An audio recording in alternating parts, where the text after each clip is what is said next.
me présente, je m'appelle Alain Riguier et je pratique la naturologie. Alors, la première question qui vient à l'esprit, c'est pourquoi la naturologie et pas la naturopathie?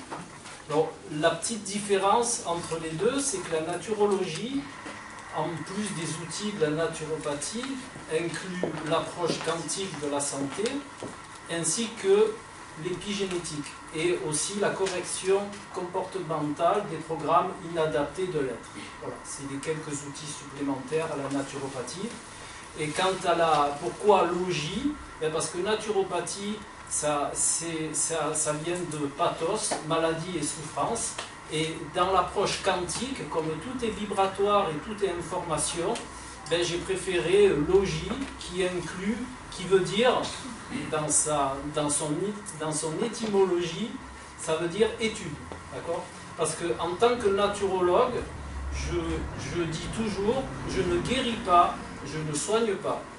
Je donne juste des informations pour que les êtres que vous êtes puissiez vous remettre dans un chemin physiologique afin de profiter de tous vos potentiels de pouvoir de guérison que chacun comporte en lui. D'accord? C'est bien clair. Il n'y a rien de miraculeux. C'est juste remettre le corps dans son état physiologique afin qu'il puisse lui-même s'auto-guérir. Et en même temps, c'est aussi l'apprentissage de la gestion de sa santé sur tous les plans. Physique, psychologique, émotionnel et spirituel. Voilà. Ensuite, il y a d'autres outils qui sont associés à la naturologie, qui sont d'ordre ésotérique, parce que la naturologie, le but, c'est de traiter l'être de manière holistique, dans sa globalité. Voilà. Donc il y a des outils qui sont employés en naturologie, comme l'astrologie. Alors c'est pas celle que vous trouvez dans Marie-Claire, hein. C'est pas la même, hein. D'accord? Et le tarot, c'est pas celui que vous trouvez chez les voyants non plus, c'est juste le tarot initiatique, car le tarot contient des archétypes qui vous aident à gérer votre vie. Voilà. Ce sont que des informations qui sont données. En aucun cas, le naturologue prend le pouvoir sur le consultant. Il n'a aucun pouvoir de vous guérir. Il est là pour vous informer afin que vous puissiez gérer au mieux, je le redis, l'être que vous êtes. Voilà. Et ce soir, cette fin d'après-midi plutôt, je vais vous parler, en réalité, je vais vous parler du sucre. Parce qu'à notre époque, c'est un gros problème. Hein. Les cas d'obésité sont déclarés chez de plus en plus de personnes jeunes, hein, et le diabète de type 2, idem. Le diabète de type 2 est en augmentation phénoménale chez des gens de plus en plus jeunes. Avant, c'était un problème de, je vais dire, sans être péjoratif, mais de personnes âgées. Hein, quand on arrivait à 70 ans, on avait bien profité de plein de choses, on ne regardait pas trop son alimentation et on commençait à avoir des problèmes de sucre et on arrivait au diabète de type 2 tout doucement. Maintenant, on retrouve des cas de diabète de type 2, je vous dis, chez des personnes de plus en plus jeunes. Hein, ça commence à partir de 40 ans, hein, et même avant, les gens sont ennuyés. Donc, pour essayer d'équilibrer tout ça, j'avais envie de vous parler du sucre et de divers repères qui vont vous permettre un petit peu de vous repérer. Alors, comme on dit mes amis, chaque être est différent, chaque être a ses particularités, mais nous avons tous la même physiologie. On a tous un pancréas. Alors après, le pancréas de chacun, il fonctionne plus ou moins bien, il est plus ou moins réactif, mais dans la généralité, on fonctionne tous pareil. Quand on ingère trop de sucre, on a une pique glycémique, et quand on n'en ingère pas assez, on a une hypoglycémie. Voilà, d'accord? Voilà. Alors, l'index glycémique, c'est quoi? L'index glycémique, c'est l'influence qu'a un aliment sur notre taux de sucre sanguin. C'est-à-dire, pour être plus clair, est-ce que tout le monde connaît ce que c'est l'index glycémique? Il y en a qui ne savent pas trop ce que c'est. Bon, à première vue, je vais vous le dire. Donc, l'index glycémique, c'est quand on mange beaucoup de sucre, on a le sucre qui monte très fort dans le sang, très haut, d'accord? Et la réaction à cette montée du sucre, ben, c'est aussi haut il est monté, aussi bas il descend. D'accord? C'est réactionnel. Et quand on est dans cette descente, eh bien, on fait ce qu'on appelle une hypoglycémie réactionnelle. Et une hypoglycémie réactionnelle, ça engendre beaucoup de problèmes. Alors, au départ, ce n'est pas des problèmes qui sont très ennuyeux. Bon, tout dépend de l'hypoglycémie aussi. Hein. Si elle est très basse, ça peut être très ennuyeux. Donc, on sait qu'il y a deux hormones qui gèrent le taux de sucre dans le sang. Il y a le glucagon qui gère quand le taux de sucre dans le sang est trop bas. Ben, le glucagon, il va faire que la glycémie remonte. Et quand le taux de sucre est trop haut dans le sang, nous avons l'insuline qui va le faire descendre. Hein? Voilà. Donc, vous voyez sur le schéma, quand on ingère du sucre, le taux de glycémie monte très haut et il descend très bas. Quand on ingère une alimentation plus adaptée, le taux de sucre il va monter moins haut et donc il va se réguler et rester sur une ligne où on ne va pas faire d'hypoglycémie réactionnelle. Donc ce qui est important avec le sucre, c'est justement d'éviter ce pic pour éviter celui-là. C'est bien clair pour tout le monde? D'accord. Donc il y a des moyens pour éviter ça. Ben, déjà, comme vous en doutez, bon, d'abord on va passer au problème engendré par les hypos. Alors, je vous laisse regarder, il y a les maux de tête, il y a le changement de caractère, ça peut aller très loin. Ça peut aller jusqu'à un état agressif quand on est vraiment en hypo. Il y a certaines personnes qui... Alors, le premier stade, c'est l'irascibilité. Le deuxième, ça peut aller jusqu'à l'agressivité. Bon, vous avez la fatigue, mais ça engendre la fatigue, mais plutôt, comme on dit, une asthénie, une difficulté à lever ses fesses de la chaise. S'il faut aller vider la poubelle, par exemple, le soir, on n'a plus envie. Si votre compagne ou votre gamin vous dit tiens, on va promener au jardin, allez viens papa, on va promener au jardin, non papa, papa il a envie de rester assis sur le fauteuil, d'accord? Voilà. Ensuite, vous avez une pâleur qui est due, moi j'ai un éblouissement aussi. Bon, vous avez une sensation de faim qui revient très vite après le repas. Vous sortez de table, 1h30 après, 2 heures après, vous avez encore faim. C'est un signe que vous avez ingéré trop de sucre. Vous êtes en hypersudation, hein, ça provoque une grande transpiration, des tremblements aussi, hein, des vertiges, et plus rarement, ou alors il faut vraiment que le taux de sucre soit bas, des troubles de la vue. Ensuite, quand on est en hyper, c'est-à-dire trop de sucre dans le sang, eh bien, vous retrouvez la fatigue, hein, donc vous voyez que vous soyez en haut ou en bas, vous y avez droit, hein, la fatigue. La somnolence, c'est, vous savez comment on appelle ça? Piquer du nez après le repas. Vous avez bien mangé, vous avez bien géré du sucre, vous n'avez qu'une seule envie, c'est aller vous mettre sur le fauteuil et vous entendez. Voilà, vous avez gagné. Hein. Voilà. Ensuite, sécheresse de la langue, de la bouche, qui s'ensuit par une soif, par une envie de boire beaucoup. Alors vous avez deux réactions à la soif. Je vais vous dire l'autre parce qu'elle est vous la retrouverez quand vous êtes en hyper d'un côté. Il y a aussi quand vous mangez beaucoup de gras. Quand vous mangez beaucoup de gras, vous avez hyper soif. Pourquoi? Parce que les molécules de gras ont besoin de beaucoup d'eau pour être digérées. Hein? Et quand vous avez mangé très salé, forcément, il faut de l'eau. Voilà. Et, bon, là, vous ne le voyez pas bien, hein, mais le monsieur, il a envie de faire pipi, là. Vous voyez, là? Voilà. Ça provoque des envies d'uriner très rapprochées. Hein? Pas très grosses, mais très rapprochées. Voilà. Alors, tout ça, c'est un tableau, et je rajouterai aussi, dans le côté hypo, vous pouvez avoir des tremblements de jambes. Hein, c'est-à-dire, vos jambes, elles vous portent moyennement, hein, un peu comme un état fébrile. Vous avez, et les gens qui sont vraiment en hypo, ben, ils tombent aussi. Hein, d'accord? Ils n'ont plus de force et ils se retrouvent dans le sens Horizontale. Voilà. Bon, après, une hyperglycémie poussée à son paroxysme, ça peut faire ce qu'on appelle un coma diabétique. Hein. Une hyperglycémie, on peut passer du terrien à l'âme direct, hein, d'accord, sans passer par la case départ. Donc, ensuite, maintenant vous êtes au courant de ces caractéristiques ennuyeuses. Il est important de savoir qu'il y a des aliments qui déclenchent moins que d'autres, qui sont moins chargés en sucre et qui vont forcément moins avoir d'impact sur votre taux de sucre sanguin. Alors ces aliments, ce sont tous les légumes.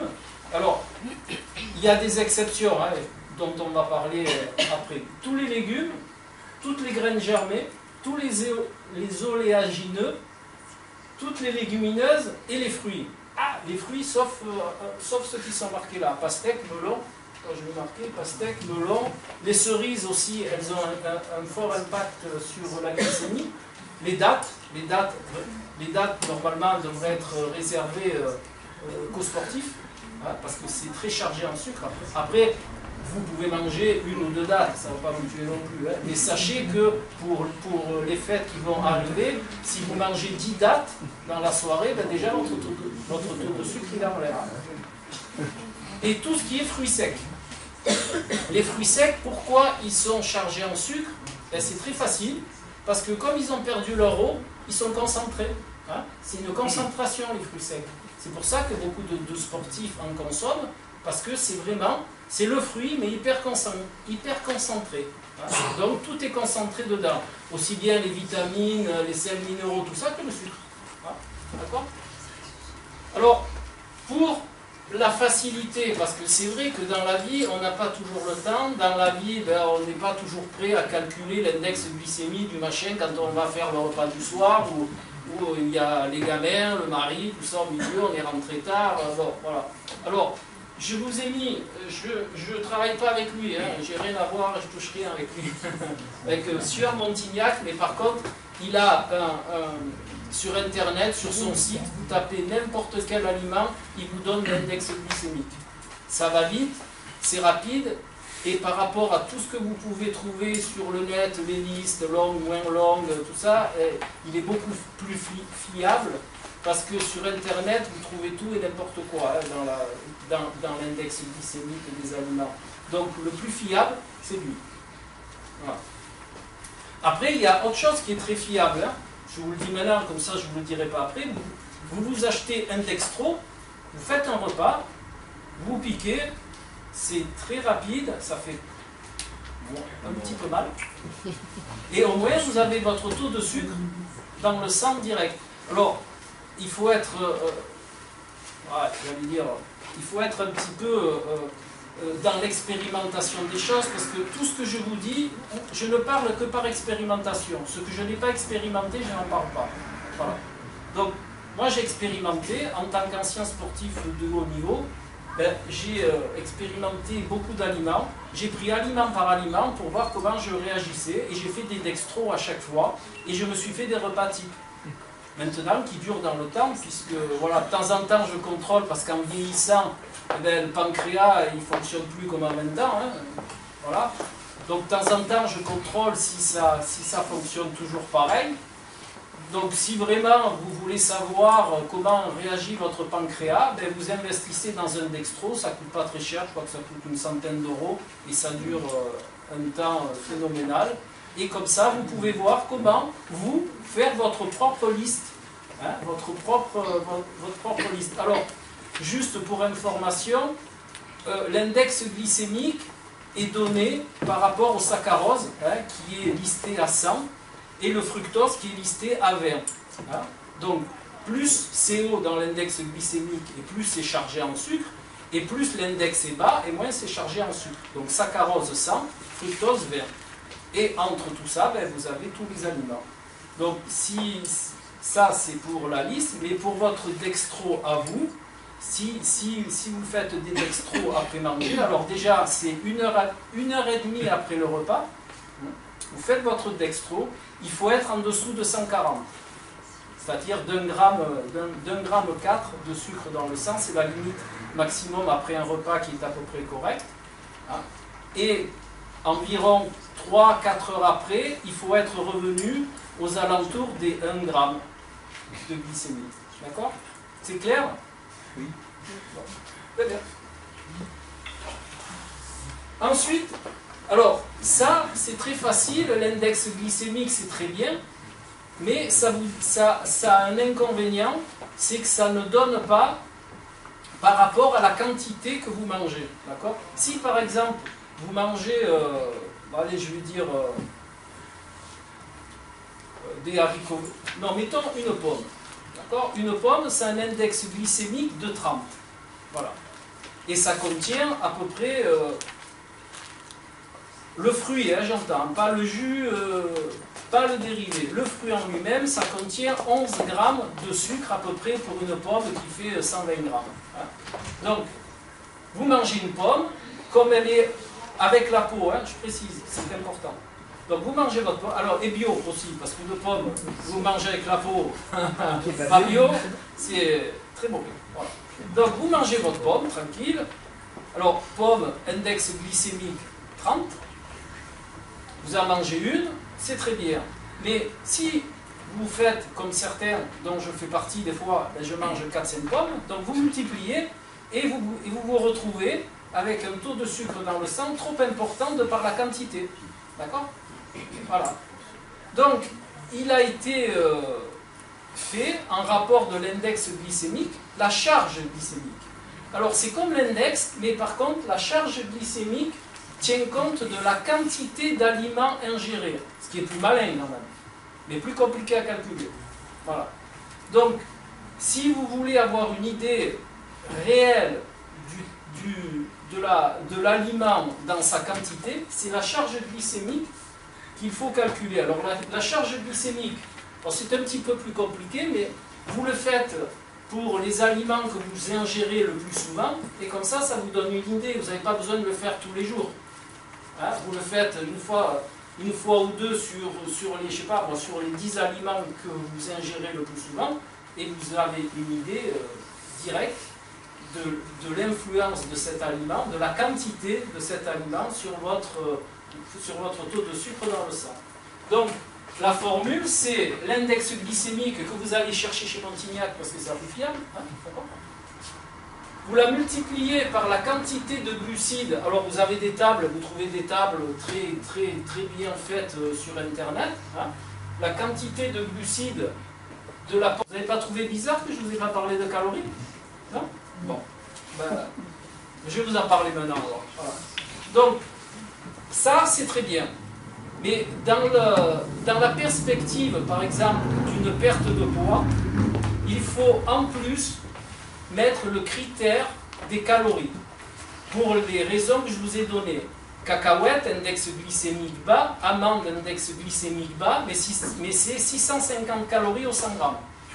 D'accord? Donc si déjà dans votre journée, pour un sédentaire, j'entends, hein, un sédentaire, c'est après un sportif, il a d'autres besoins, mais pour un sédentaire qui va manger, je sais pas, déjà 50 grammes d'amandes ou de cacahuètes dans la journée, ou de noisettes, ou de noix de pécan, ou de noix de ce que vous voulez, et bien il va se retrouver déjà avec 350 calories dans le ventre, hein, en plus de tout le reste. Donc pour ceux qui veulent perdre du poids, il est toujours important de prendre la notion de calories, même si des fois vous entendez que c'est dépassé. Pourquoi? Parce que pour qu'il y ait perte de poids, il faut qu'il y ait déficit en calories. Il n'y a aucune perte de poids sans un déficit en calories. Vous pouvez manger ce que vous voulez, de la manière que vous voulez, s'il n'y a pas une différence entre ce que vous usez, c'est-à-dire votre métabolisme, et ce que vous ingérez, eh bien ça va déborder. Vous connaissez le coût du réservoir de la voiture, si vous mettez plus d'essence que ce qu'il en contient, eh bien là c'est pareil. Exactement. Ça va déborder sur les arbres. Donc il est important pour ceux qui veulent perdre du poids de prendre ces systèmes-là parce qu'ils vous protègent de certains aliments qui vont vous abîmer le pancréas, d'accord ? Mais il est aussi important de bien garder la notion que il ne faut pas que votre alimentation soit trop riche, en ça vous n'allez pas maigrir. D'accord? Donc, ensuite, il est important aussi de savoir que vous avez entendu parler certainement des régimes hyperprotéiques, des régimes hyper-ci, des régimes hypo-ceci et des régimes je ne sais quoi d'autre. Voilà. Donc tout ça, c'est très mauvais. Pourquoi? Parce que déjà un régime hyperprotéique, il va mettre vos reins à contribution de manière importante. Ensuite, ça va vous faire des déchets azotés dans l'organisme, ce qui n'est pas très bon. Et si vous mangez des protéines le soir, ben ça va faire des putrines dans l'intestin. Pourquoi? Parce que le soir, l'intestin, il ralentit son péritaltisme, parce que ça fait partie de notre physiologie, il ralentit son péritaltisme, parce qu'il se met en semi-repos, et vous allez garder toutes ces protéines dans l'intestin beaucoup plus longtemps que si vous les aviez mangées à midi ou le soir. Mais je ne voudrais pas empiéter sur la conférence de... Voilà. Donc, mais bon. Voilà. Tout ça pour dire qu'il y a quand même des notions à savoir et qu'une seule règle n'est pas valable dans son entièreté. Si vous voulez bien gérer votre santé, il est utile de corréler toutes ces informations afin de prendre ce qu'il y a de bon dans toutes ces règles et dans tous ces théorèmes. Ne vous fiez jamais à une seule règle. Ensuite, à part l'hyperprotéiné, vous avez l'hypoglucidique, c'est-à-dire manger très peu de glucides parce qu'au moins vous vous mettez en déficit glucidique et du coup vous allez maigrir. C'est très bien sur le moment, le seul problème c'est que dès que vous allez réintégrer les glucides, vous allez tout reprendre. Vous avez certainement entendu parler de gens qui font des régimes, ils maigrissent, ils grossissent, ils maigrissent, ils grossissent. Donc, partant de ce principe, c'est pas bon non plus. Rappelez-vous que tout ce qui privilégie un genre d'aliment, ben c'est pas bon à la longue. Après, si ça vous fait plaisir, vous arrivez à l'été, vous voulez acheter un nouveau maillot de bain, vous voulez perdre 3 kilos rapidos, vous pouvez faire un hyperprotéiné en sachant que ça va mettre vos reins à contribution, en sachant qu'il va falloir boire un petit peu plus, en sachant plein de choses. En plus, si vous avez des boutons avec l'hyperprotéiné, je vous le déconseille parce qu'ils vont augmenter de manière exponentielle aussi. Hein? Tous les jeunes qui veulent se mettre à l'hyperprotéiné avant l'été et qui veulent avoir une belle peau, ça ne marche pas ensemble. Alors, si vous avez déjà des boutons, ça va les amplifier, hein, parce que ça fait beaucoup de déchets, et la peau étant un émonctoire, eh ben, elle va suppléer aux autres émonctoires, parce qu'il va y avoir beaucoup de déchets, et donc ça va sortir par la peau. Enfin, là n'est pas le... Voilà. Alors, moi, ce que je conseille, enfin, j'informe sur le fait qu'il existe quand même une méthode, c'est même pas une méthode, c'est du bon sens, tout simplement. Voilà. On a une physiologie, et si on mange par rapport à cette physiologie, eh bien, on n'a pas de souci. Et en plus, on met le corps dans un état tel qu'il peut profiter de tous ses potentiels et de ses potentiels de guérison aussi. Donc si vous manquez un doigt, il ne va pas repousser, hein, parce que des fois on me dit des choses que ah ben mon doigt il va repousser, ça ne repousse pas. Ça, à moins qu'un jour on puisse travailler sur, comme ils sont en train de faire sur les cellules souches, et à ce moment-là, peut-être qu'un jour on arrivera à faire repousser les doigts, mais pour le moment c'est pas possible. Voilà. Donc moi je préconise et j'informe sur l'alimentation physiologique. Alors, déjà, ce que je ne vous ai pas dit, et que je vais vous dire là maintenant, c'est que le but premier de l'alimentation, c'est quoi, à votre avis? Vous avez une idée sur hormis de se faire plaisir? Ben, le but premier de l'alimentation, c'est donner à notre corps l'énergie suffisante pour qu'il puisse faire sa journée. Mais là, ça ne s'arrête pas là. Vous savez que notre corps, beaucoup de gens ne savent pas, ou même le savent, mais ne conscientisent pas, que notre corps, on n'est pas un corps. Enfin, on n'est pas qu'un corps. Nous sommes un être qui abrite plusieurs communautés vivantes et différentes de ce que l'on est. D'accord ? On est on est construit de bactéries, on est construit avec un biotope, qui sont des bactéries, on est construit de virus. Voilà, on a toutes des populations qui vivent à l'intérieur de nous pour former les êtres magnifiques que nous sommes. Hein? D'accord? Voilà. Donc, si on veut rester en bonne santé, il faut donner à manger à toutes ces communautés. Hein? Il ne faut pas que donner à manger à notre cerveau conscient en se disant tiens, je vais me bouffer une pizza ce soir ou un plat de pâtes bolognaise, ça va me faire plaisir, et je reste que dans le plaisir. Et les autres communautés qui vivent à l'intérieur de nous, on s'en tape. Et un jour, on est malade. C'est simple, hein? D'accord? Voilà. Donc, il faut donner à manger à toutes nos communautés. Et l'alimentation physiologique, par le respect de toutes ces communautés, ben, nourrit tout le monde. Et ce qui n'exclut pas le plaisir. Hein. On peut manger physiologique et avoir du plaisir. Alors, c'est sûr que quand vous êtes dans une alimentation agroalimentaire, il y a un moment de transition qui paraît un petit peu difficile parce que dans tous les plats que vous avez, il y a des exhausteurs de goût, il y a 3 tonnes de sel, il y a 3 tonnes de sucre. Donc votre palais, eh bien, il est habitué à ce goût-là. Et quand vous allez passer à une alimentation physiologique, pendant quelques temps, ça va vous paraître un petit peu fade le temps que votre palais, que votre cerveau surtout, enregistre qu'il y a des goûts plus subtils. Hein? Donc je vous le dis, il y a un temps d'adaptation pour ceux qui veulent expérimenter ça, mais passé ce temps d'expérimentation, vous allez vous régaler à sentir par exemple que le poireau a un goût sucré.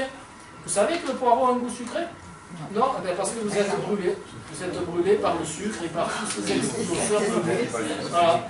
Mais si vous mangez, si vous retrouvez votre état physiologique, vous verrez que le poireau a un goût sucré. Vous sentirez la finesse du sucre de la carotte aussi, parce que la carotte, vous en avez beaucoup, mais vous ne sentez pas son sucre quand vous avez une alimentation.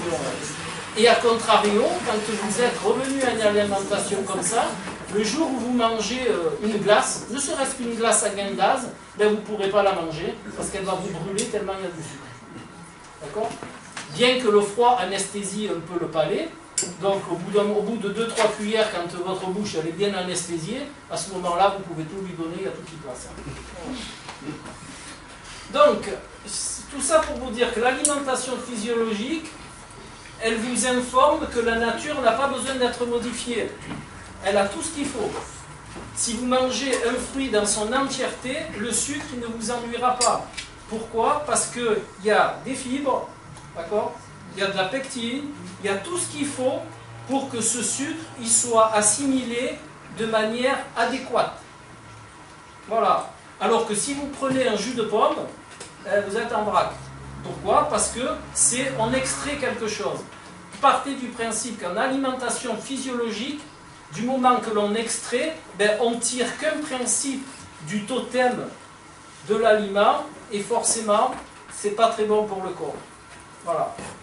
Alors, je vous dis le jus de pomme, mais ça peut être le jus de carotte, ça peut être le jus de ce que vous voulez. C'est les sucres et tout est extirpé du fruit en lui-même, mais toutes les fibres sont virées. Donc, vous avez une assimilation ultra rapide des sucres, puisqu'il n'y a plus les fibres. Voilà. Ensuite, ça va être un petit peu plus difficile pour les gens qui sont vraiment dans la matière. Là.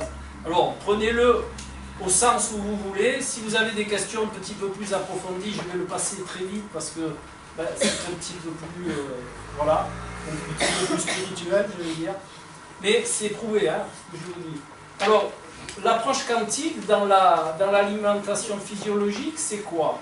Ben, grâce à la mécanique quantique et les dernières avancées, on le savait déjà depuis très longtemps, Hippocrate le savait, Paracelse le savait, plein de gens le savaient, mais ce n'était pas prouvé. Alors, parfois, l'être humain a du mal à accepter des choses qu'il ne peut pas voir, hein, parce qu'on a 5 sens, donc ce qu'on peut concevoir par nos 5 sens, on y adhère très vite, mais ce que l'on ne peut pas percevoir par nos 5 sens, on a tendance à rejeter. Hein, et pourtant, il y a des exemples très clairs qui font que ça fonctionne.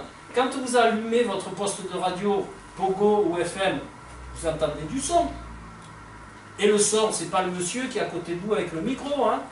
Le son, il vient, il passe, et vous le voyez, vous voyez pas les ondes. Pourtant, ils y sont. Votre téléphone, là, hein, vous voyez pas les ondes. Pourtant, vous avez la personne au bout du fil, ça fonctionne. Ben, le quantique, c'est le même principe. Le quantique nous dit, alors le quantique, c'est Max Planck, le papa du quantique, hein. Le quantique nous dit que tout est vibratoire et tout est information. Donc quand vous ingérez des aliments, il y a aussi la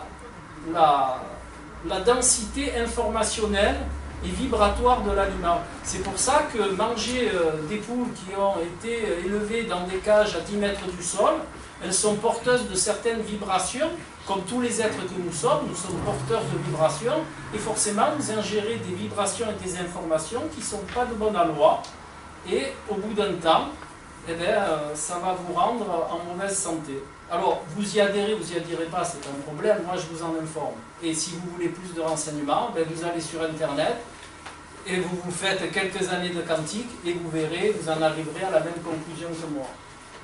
Ensuite, il y a l'épigénétique. Alors l'épigénétique, depuis quelques années, c'est très jeune, hein, l'épigénétique, c'est pas très vieux. L'épigénétique nous informe de quoi? Ben, l'épigénétique nous informe que l'environnement a un impact sur notre santé, et notamment l'alimentation, de par la mise en veille ou l'activité de gènes par l'intermédiaire de l'épigénétique. Alors si ça vous intéresse, je fais une conférence mardi 15 à la Maison des Associations de Garibaldi sur l'épigénétique et l'alimentation. Donc l'épigénétique est sensible à notre environnement en général, mais surtout à notre alimentation. Alors je ne vais pas vous faire la conférence, je vais faire mardi, hein, ça ne servira à rien et ça serait trop long. Il y a des exemples que tout le monde connaît, qui sont ce que j'appelle moi des exemples bateaux, c'est les abeilles. Toutes les larves d'abeilles ont le même code génétique. Et vous savez ce qui fait une reine d'une ouvrière? La joue royale. Bravo, vous avez gagné. Madame a gagné. Bravo. Bravo. Donc, cela nous explicite réellement que l'alimentation, par l'intermédiaire de l'épigénétique, a une action sur nos gènes. Ce qui est très important quand on va vraiment dans ce chemin-là, c'est vraiment faramineux de voir à quel point on peut être responsable, alors je le redis une autre fois, responsable de notre santé. Hein, il faut arrêter de mettre la faute sur tout plein de choses et tout plein de monde et tout sur l'agroalimentaire ou sur tout ce que vous voulez. Vous pouvez être en grande partie responsable de votre santé déjà de par votre alimentation. Déjà là, après il y a tout le reste, l'émotionnel, le milieu familial, fait, tout ce fait. Après c'est autre chose. Voilà.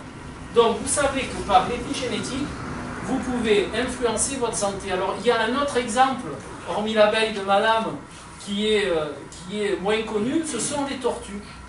Vous savez que le sexe des tortues et de certains reptiles est défini par la température de l'endroit où les œufs sont fécondés.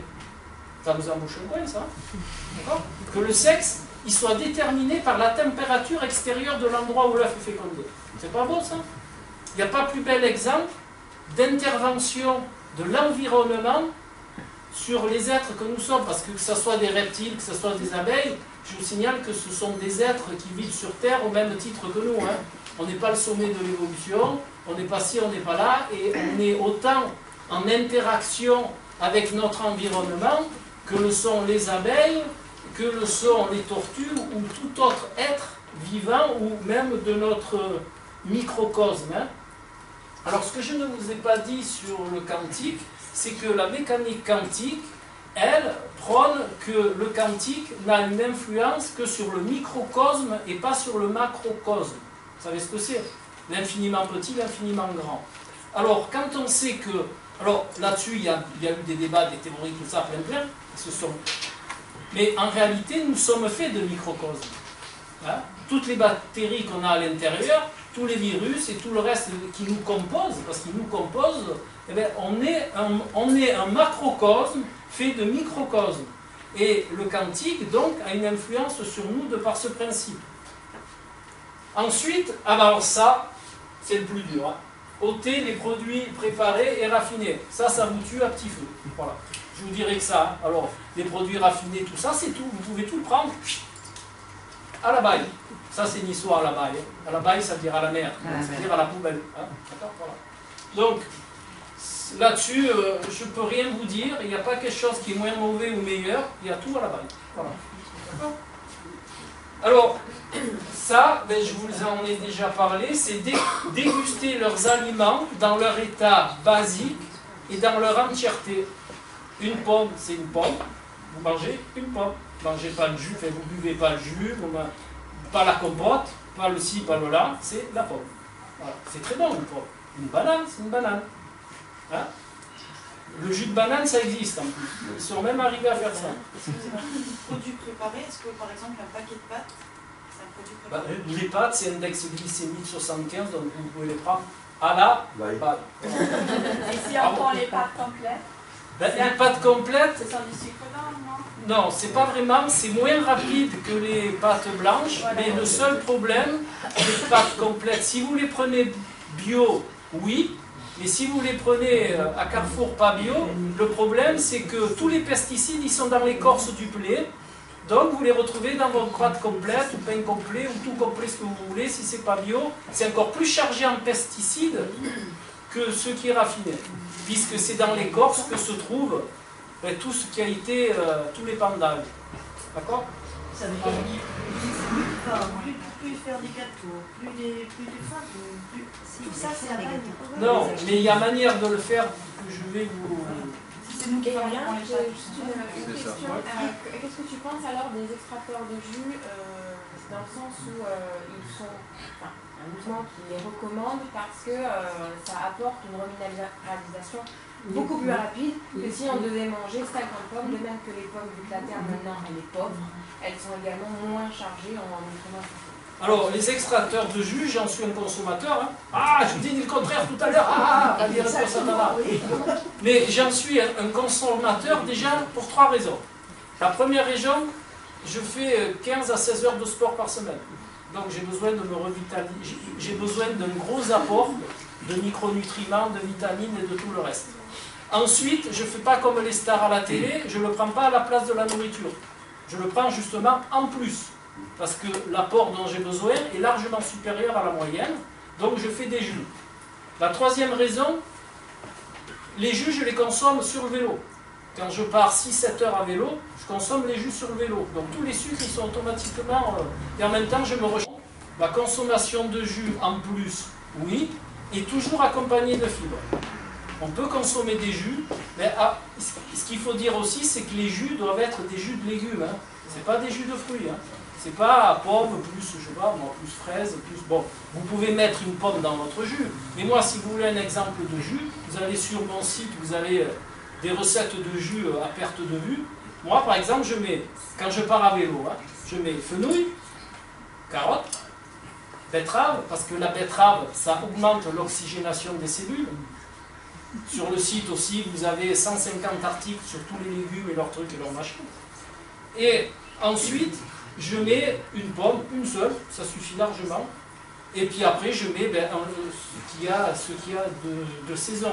Je mets du persil aussi. Pourquoi? Parce que le persil aide à l'élimination des déchets azotés, puisqu'il a un impact sur les reins. D'accord?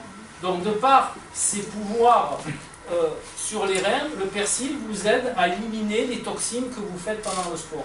Mais ça vous aide aussi dans votre vie normale si vous ne faites pas de sport. Hein.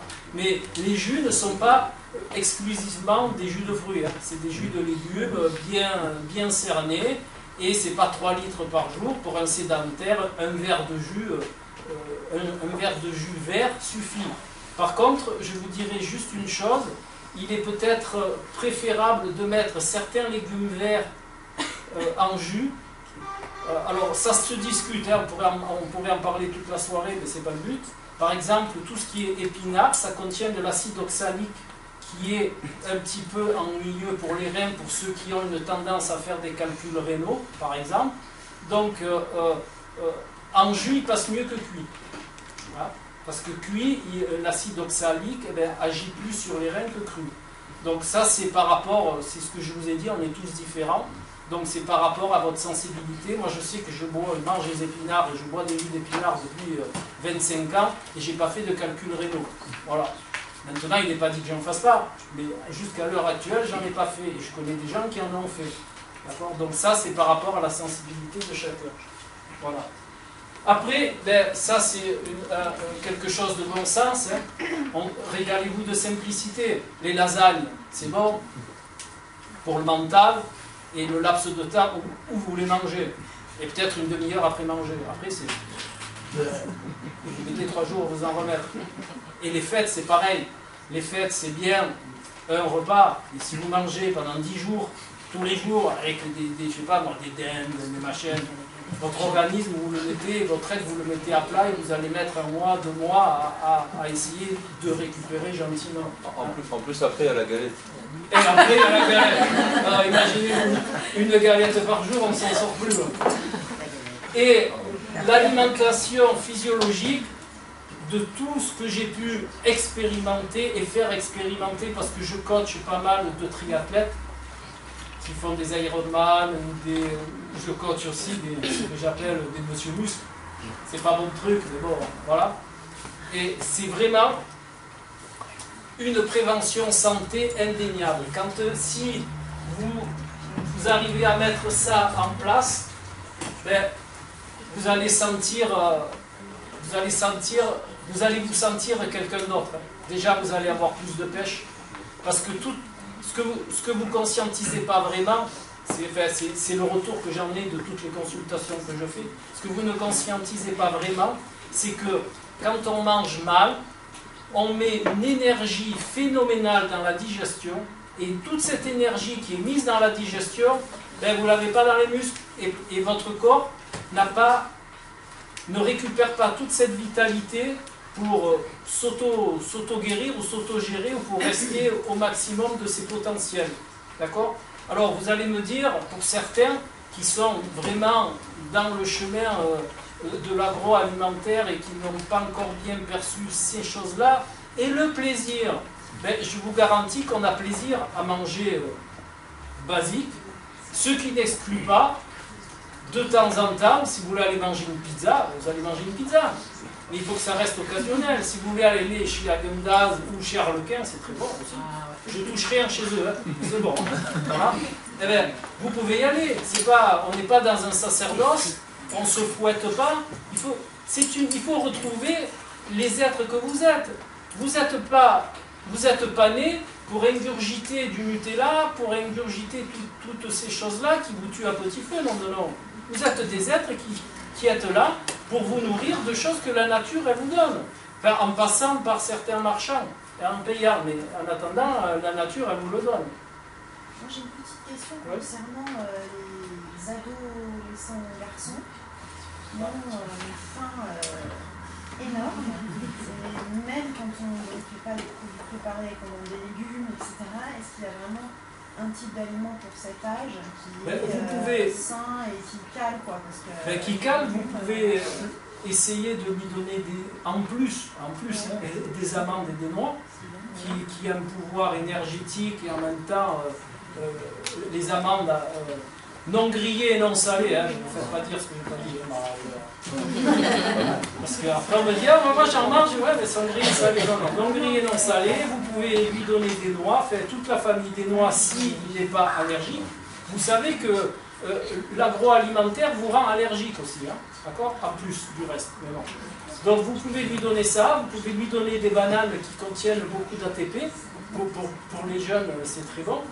Enfin, vous pouvez lui donner ce dont il a envie et besoin. Après, vous pouvez lui donner du quinoa aussi, qui contient tous les acides aminés au même titre que la viande, hein, qui n'est pas une céréale, le quinoa. Le quinoa fait partie de la famille des épinards. Hein, donc ça n'a rien à voir avec... On appelle ça, par extension, une céréale, ceux qui s'y connaissent un peu plus, une pseudo-céréale, parce que, je vais vous faire rire, mais dans la cuisine, ça se cuit comme les pâtes. Donc c'est une céréale. C'est pour ça qu'ils ont appelé ça une céréale. Mais en réalité, ça n'en est pas une. Hein. C'est juste le mode de cuisson qui ressemble au mode de cuisson des céréales. Voilà. Donc pour des ados, par exemple le poisson le soir, c'est pareil que la viande le soir? Non, le poisson, c'est moins chargé en matière grasse. Donc ça passe beaucoup mieux. Les protéines le soir, c'est pas non plus... Ben, vous pouvez, si c'est du poisson, mais bon, en réalité, je ne veux pas empiéter, je vous dirai juste un truc. Ça arrive. Ça arrive. Oui, non, Juste c'est un truc. l'idée de caler en fait, Voilà. l'idée de couper, enfin de la... Tout dépend de l'heure du repas. Plus vous mangez tôt, et plus vous pouvez manger de protéines le soir, et plus vous mangez tard, et moins vous pouvez manger de protéines. Pourquoi? Parce qu'elles vont rester longtemps dans l'intestin, et que le péritaltisme intestinal ralentit au fur et à mesure de l'avancée dans la soirée. Donc ceux qui mangent à 9h, et ben voilà, stop, voilà, stop. Voilà. Alors, pour ralentir les sucres, il y a quand même des ruses. Si un jour ben, vous voulez vous faire un truc sucré, ben, vous pouvez, c'est pas interdit non plus. Hein. L'alimentation physiologique, elle n'est pas là pour interdire. Vous le faites parce que vous avez envie de retrouver tous vos potentiels physiques, mentaux. D'accord? C'est tout, c'est pas une punition. Si vous n'avez pas envie, ben vous continuez d'aller à Carrefour, d'acheter du Nutella, du machin, et puis on en reparle dans 20 ans, suivant l'âge, ou dans 3 jours, ou dans 10 jours, ou dans 15 ans. D'accord? Ça, c'est votre problème. Moi, je vous informe sur quelque chose, parce que vous êtes... On est des êtres, tous faits de la même manière, qui avons les mêmes besoins avec des spécificités, d'accord? Et qu'on a une physiologie, et que si on ne nourrit pas cette physiologie de manière adaptée, eh bien on va où? À la base. Donc, suite, voilà, alors, la cannelle est un formidable ralentisseur du sucre. Donc, si vous faites une tarte aux pommes, vous avez envie d'une tarte aux pommes, mettez de la cannelle dessus. Sauf ceux qui ont des ulcères, parce que c'est un peu irritant. D'accord? Ceux qui ont des ulcères à l'estomac, la cannelle, non. Hein? La tarte aux pommes non plus d'ailleurs. Bon, la tarte aux pommes, à la limite, ça peut passer. De la cannelle, c'est vraiment irritant.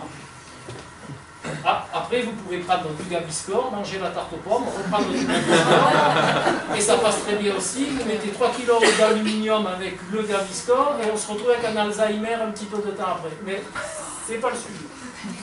Ensuite, vous avez le psyllium. Le psyllium, c'est une fibre. D'accord? Une fibre avec un mucilage qui crée un petit gel, donc il va s'occuper de votre estomac de manière agréable. Ensuite, hein, mais vous trouvez dans tous les magasins bio, vous en trouvez. Le psyllium blanc, comme c'est une fibre, si c'est... Non, non, mais je vous expliquais. Comme c'est une fibre, si vous ne le prenez pas bio, c'est pareil, hein, c'est chargé, c'est une fibre. Donc le psyllium, c'est à prendre comment? Vous mettez une cuillère à soupe de psyllium dans 15 centilitres d'eau. Vous laissez gonfler. Et hop, à la Cosaque. Non, je rigole, à la Cosaque, c'est à votre vitesse. Ne le faites pas comme ne le faites pas à la Cosaque. Hein, vous le buvez à votre vitesse à vous, hein, tranquille. Hein. Voilà. Alors l'avantage du psyllium, c'est que le psyllium absorbe. Voilà. Et il va absorber une partie des sucres. Voilà. Et en même temps, il a la faculté de ralentir la digestion, donc ralentissement de l'absorption des sucres aussi. Et en même temps, pour ceux qui ont des problèmes de constipation, ou même de diarrhée, ça marche dans les deux sens, de par son mucilage, il va réguler tout ça. Voilà. Maintenant, le psyllium est toujours à prendre avec une grande quantité d'eau. N'oubliez jamais, ne prenez jamais le psyllium comme ça et vous avalez juste un petit peu d'eau derrière. C'est à prendre dans de l'eau et c'est après l'avoir pris, il faut boire encore un grand verre d'eau. D'accord? Parce que ça gonfle beaucoup, ça demande beaucoup d'eau. Parce que le psyllium, pour la constipation, il agit mécanique, il n'inflammera jamais un intestin, c'est par son poids qui pousse. Et non pas par une action sur le péritaltisme intestinal. Donc il n'y a aucun risque. Hein. Vous savez, c'est comme si, quand vous êtes constipé, ben, ça bouche dans la tuyauterie, ben, le psyllium, de par son absorption en eau, ben, va gonfler, et par son poids, juste par son poids, c'est mécanique, il va pousser. Et le résultat, c'est la libération. Mais, s'il vous plaît, mais comment il peut diminuer les diarrhées aussi à la Ben, fin? parce qu'il absorbe. Il absorbe l'eau et en même temps, je ne sais pas. il absorbe tout le surplus comment je vais vous dire, de choses inadaptées qui se trouvent dans votre intestin. Et on peut prendre combien par jour? Ben, ça dépend de votre intestin, ça dépend de ce que vous voulez faire, si c'est par rapport au sucre, si c'est par rapport au sucre, mais juste avant le repas sucré. Voilà. Si vous voulez aller manger un demi-litre de glace, ben vous prenez le ciboulot. Mais bon, entendons-nous bien, ce sont des petites ruses, mais c'est pas pour ça qu'il faut s'enfiler 2 litres de glace parce que vous avez pris du psyllium. Hein. Non, ça ne marche pas comme ça non plus. Hein. Donc, ensuite, les fibres et les légumineuses. Bon, les légumineuses, ça fonctionne, donc je vous en parle, mais dans un régime physiologique, dans une alimentation physiologique, les légumineuses, pas trop. Voilà. Même germé? Non, germé, oui. Mais pas le gros plat de lentilles avec la belle saucisse et la couenne dedans. Et si on retire la Oui, madame. si on retire la saucisse et la couenne, on peut quand même Oui, si on retire la saucisse et la couenne, oui. Mais vous pouvez retirer les lentilles aussi, comme ça au moins on ne pas ennuyé. Donc ensuite, important, les lipides d'origine. Alors les lipides, ça marche aussi bien d'origine végétale qu'animale. Mais je ne vous vois pas boire un grand verre de graisse je sais pas, du steak qui a cuit dans la poêle. Vous voyez ce que je veux dire. Les lipides d'origine végétale, alors c'est quoi? Mais quand vous faites un repas un petit peu sucré, vous mangez un demi-avocat, par exemple. Hein, un demi-avocat, quelques noix, quelques amandes, voilà. Hein, c'est bien spécifié d'origine végétale. Voilà. Et ensuite, quand vous avez vraiment fait un gros repas sucré, vous êtes bien chargé en sucre, vous êtes mis jusque-là, vous attendez 2h à 2h30 et vous allez faire une activité physique modérée, hein, modérée pour rester dans des plages cardiaques de manière à pas monter trop haut. Hein. Vous restez dans une plage cardiaque, mettons de lipolyse, qui se situe entre 110 et 130 pulsations minutes. Et là, vous allez décharger votre sucre directement. Et vous n'aurez pas d'hyporéactionnel, parce que vous allez le brûler directement. Bon, après c'est sûr qu'au réveillon de Noël, à 2h du matin, vous n'allez pas prendre un vélo pour aller brûler le sucre. Hein. La pétanque. Bon, ouais, la pétanque, ça ne marche pas. Voilà. Surtout que si la personne elle a les mains, elle ne se baisse même pas. Voilà, c'est le pire. Voilà. C'est pour ça que j'ai jamais joué à la pétanque. Donc, ensuite, en conclusion, donc ça, l'alimentation physiologique, c'est ce qui va vous éviter tous les ennuis, voilà, tous les problèmes de base, le diabète, les problèmes rénaux, les problèmes de poids, les problèmes de... Voilà, tout ce qui est lié à l'alimentation, à condition de faire une alimentation physiologique avec des produits qui ne sont pas hyper sulfatés, qui sont pas... Hein, on reste dans la cohérence et dans le bon sens. Hein. Si vous allez acheter des pommes à Carrefour qui sont hyper sulfatées, eh ben, ça va être physiologique, donc ça va être déjà moins mauvais que la palette de bœuf cuit aux patates roussies, mais ça va quand même pas être la panacée. Hein. D'accord ? Donc je sais, mais moi qui mange bio depuis une trentaine d'années, si vous savez faire vos courses bio, parce que des fois j'amène les gens faire les courses. Je vais avec eux, je fais les courses. Alors, la première semaine, on va faire leurs courses à Carrefour, et la deuxième semaine, ils viennent avec moi faire leurs courses dans des endroits, donc je ne ferai pas de pub parce que ce n'est pas le but, et on compare les prix et le chariot. Et bien il reste époustouflé parce que ça revient moins cher au magasin bio quand on s'est acheté que quand on achète l'agroalimentaire normal. Voilà, je vous le dis, hein, c'est très facile. Dans les magasins bio, il y a des trucs à la tireuse, il n'y a pas d'emballage, il n'y a rien. C'est de l'alimentation basique, il n'y a pas de vous n'achetez pas de produits finis. Parce qu'en magasin bio, vous trouvez des madeleines, vous trouvez toutes des saloperies. C'est exactement les mêmes saloperies que l'agroalimentaire avec des pesticides en moins. Mais vous allez grossir, c'est plein de sucre, il ne faut pas rêver, hein. C'est pas parce qu'on mange bio sucré qu'on va maigrir. Hein. Parce que vous avez des gens qui disent « Ah, je grossis, pourtant je mange bio ». Quand vous voyez leur truc, ils ont des madeleines, des cakes, des machins. Mais c'est pareil, c'est exactement pareil, mais c'est pour moins de pesticides. Hein. elle s'enfile un demi-litre de glace, mais il est bio, alors. Non, ça ne marche pas. Ensuite, eh bien, il est important, ça c'est très important, parce que les problèmes de diabète de type 2, ils viennent de là. D'accord ? À force de manger du sucre, à la longue, eh bien, on pourrit son pancréas. Et le pancréas, eh bien, c'est un organe important comme le sont tous les organes, mais en même temps, comme il a rapport à l'alimentation, quand on commence à faire un diabète même de type 2, hein, eh bien, alors s'il n'est pas insulinodépendant avec un régime très strict d'enfer, on s'en sort, mais si vous allez trop loin et qu'il devient insulinodépendant, alors là, après, c'est moins amusant. Ensuite, eh bien, ça coule de source, attendez, je finis après. Réduire l'absorption des sucres, eh bien, ça c'est dans la quantité, parce qu'en réalité, on n'est pas fait pour ingérer autant de sucre. Hein? Vous savez qu'en réalité, l'être humain, au départ, le sucre c'était très rare dans son alimentation. Il chassait les essaims et il arrivait à prendre un peu de sucre dans l'essaim, peut-être une fois tous les 2 mois.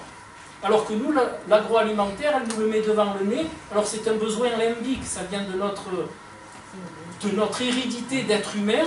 Le goût sucré, ben, on aime ça depuis qu'on est néandertal et qu'on a gardé cette sensation dans notre hérédité limbique. Donc on aime le sucre. Mais avant, ils n'en trouvaient pas souvent. Et c'était du sucre, je vous dis, soit de certains fruits ou alors du miel. Et là, on vous en met des tonnes devant le nez. Donc, eh bien, vous y mettez la tête dedans. C'est normal, donc il faut le réduire. Bon, ça, je vous l'ai dit, coupler les sucres avec des fibres. Et pour ceux qui, ben, si vous voulez manger vraiment du sucre, eh bien, mangez-le pendant l'effort. Vous allez faire un effort, vous allez... alors, c'est sûr, c'est moins adapté. Hein. Si vous êtes sur votre vélo, que vous avez envie de manger un bounty, eh bien, vous pouvez manger. Ça va être brûlé direct. Sans ça, ben, voilà. Si vous faites un peu de sport, ben, vous prenez un jus de fruits, si vous avez un jus de fruits que vous en avez envie, ou vous prenez ce qu'on appelle chez nous un ravito, ce qui vous fait plaisir. Par contre, évitez les graisses parce que c'est très long à digérer. Donc, si vous faites de la course à pied et que vous ingérez des graisses, ben, vous allez digérer tout le long. Vous allez courir, donc c'est pas bon. Bon, voilà, ça c'est si l'épigénétique vous intéresse, je vous laisse prendre les coordonnées. Et je vais me faire un grand plaisir de laisser la place à... Ah, bon, bah alors... Pardon. Non, mais allez-y. Hein. Avec quel aliment on peut aider le pancréas? Avec quel aliment on peut aider le pancréas? En le mettant au repos. C'est-à-dire en lui donnant le moins de sucre possible. On ne peut pas aider le pancréas au sens propre du terme. Le pancréas, si vous voulez lui faire plaisir, ben vous le mettez au repos et vous évitez les hyper et les hypos. Voilà. Le pancréas, c'est que les sucres? Non, le pancréas, c'est que des sucres et il produit